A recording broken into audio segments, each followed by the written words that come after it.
אתה יכול. אני כאן. זה בלגן לא רגיל, צריך להביא פה את המשטרה, לסדר את התנועה. אין חניה, אז אנחנו סוגרים את החניות, חונים במדרכה, וצריך למצוא לזה פתרון לעניין הזה. כמו שאנחנו רואים כרגע, השעה 11:45 ביום שישי בצהריים, רחוב רמב"ם סתום בחניה כפולה של עשרות מכוניות, רכבים אחרים חונים על המדרכה, הנהגים שצריכים לעבור פה מתקשים, יש פה צפצופים, יש פה בעיות, קונפליקטים.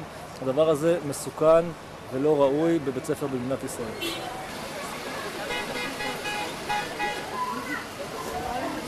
מה יהיה?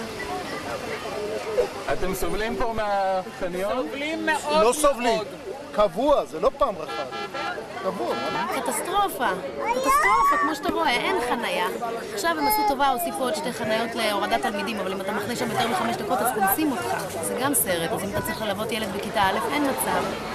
בבית הספר הזה אין ולא יהיה במגבלות התכנון המוכרות במדינת ישראל שום פתרון של חנייה בלי לעשות פה שינויים בסדרי גודל שהעירייה מן הסתם לא תיכנס לעשות אותם.